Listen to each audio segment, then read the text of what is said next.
Praise the Lord po. Ang lahat ng pagpupuri, paglulwalhati, pagdakila, pagsamba ay tanging sa ating pinakamamahal na Panginoon Hesus po lamang. Praise the Lord po. Ang pinakamataas na pagpupuri, paglulwalhati sa ating pinakamamahal na Panginoon Hesus. Dubling pangalan po at pagbati sa ating beloved pastor, Evangelist Julie Estrada Almeida.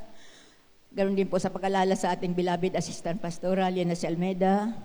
Sa lahat ng mga beloved preacher, sa inyong lahat mga manggagawa, sa ating banal na ubasan, sa inyong mga beloved mga kapatid, sa magandang umaga po at bumabati po ako ng isang magandang umaga din po sa ating Almeida family. Maraming salamat po mga minamahal. Ako labis na nagpapasalamat mga minamahal at ako sa pagkakataong ito ako natawag.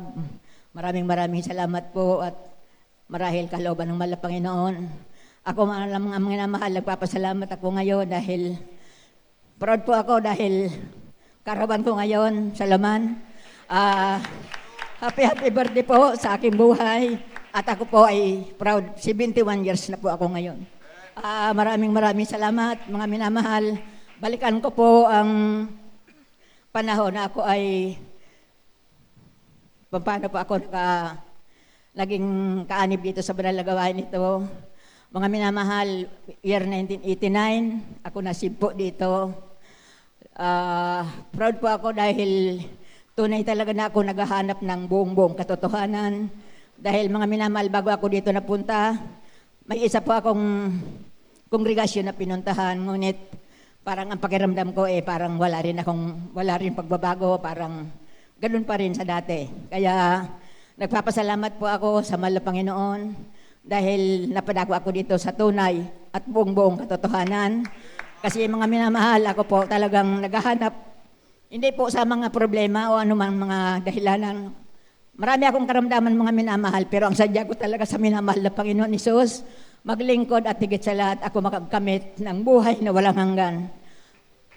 Kaya ako napakahalaga po sa atin mga minamahal ang kaligtasan para makapiling natin ang ating dakilang tagapagligtas ang ating mahal na Panginoon Hesus. Kaya anuman po ang mga pagsubok na dinaanan ko, mga minamahal, nagpatuloy po ako. Marahil siguro 35 years na ako dito. Hindi po ako nagsawa na maglingkod sa mahal na Panginoon dahil ang hangad ko po, maligtas kami. Kaya mga minamahal, unang number 1 kong taga-usig, ang aking beloved husband. Lahat ng paraan para iwasan ko ang banal na gawain ito. Ngunit di ko po siya tiningnan dahil ang tiningnan ko po ang ating pinakamamahal na Panginoon Hesus. Minsan madalas kami magtalo, hindi ako makikinig sa iyo dahil kung ako makikinig sa iyo, pare-parehas tayong walang kaligtasan. Ngunit ang mahal na Panginoon, maglilingkod ako dahil ang habol ko dito sa bandang huli ng ating buhay, makapiling natin ang ating pinakamamahal na Panginoon Hesus. Mga minamahal, grabing pagsubok ang dinadas ko sa aking beloved husband. Hindi ako binibigyan ng pera para hindi po ako raw makadalo. Hindi pa po nagsawa. Lahat ng damit ko, pati pambahay po, binuhusan ng gas, sinunog po sa tabi ng ilog.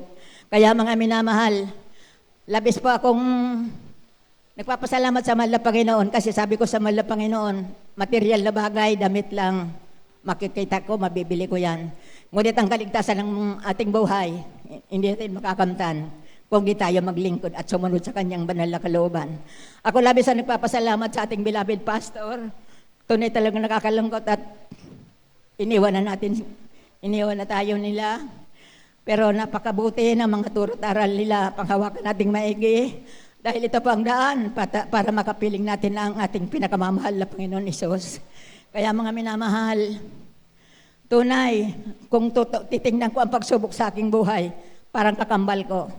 Maraming pagsubok, maraming kahirapan ang dinaanan ko, ngunit di ko tinignan yan para talikuran ko ang pinakamamahal na Panginoon Hesus. Kaya mga minamahal, nagpapatuloy ako hanggang sa uli. Gaano mang kahirap ang pinagdadaanan ko na last year, karaan, nasunugan po kami ng bahay.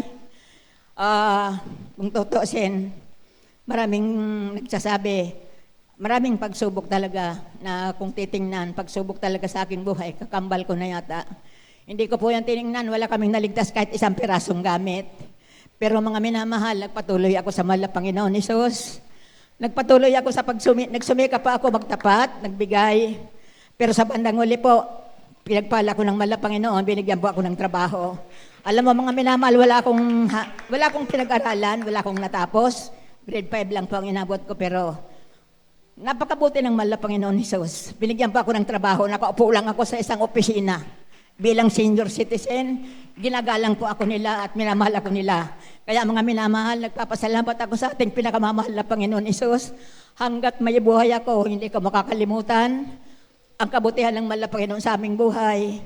Gaano mang karami ang pagdadaanan kong pagsubok, patuloy akong titingin sa ating pinakamamahal na Panginoon Isus. Kaya mga minamahal ko napakahabaan, ako labis ang nagpapasalamat at ang mga iniwan sa ating aral at turo ng ating beloved pastor, hanggang ako may hininga mga minamahal, hindi ko makakalimutan. Kaya marabis ako magpapasalamat din po ako mga minamahal. Kahit papano, ginagamit po ako dito sa Banal na Ubasan bilang isang adult choir.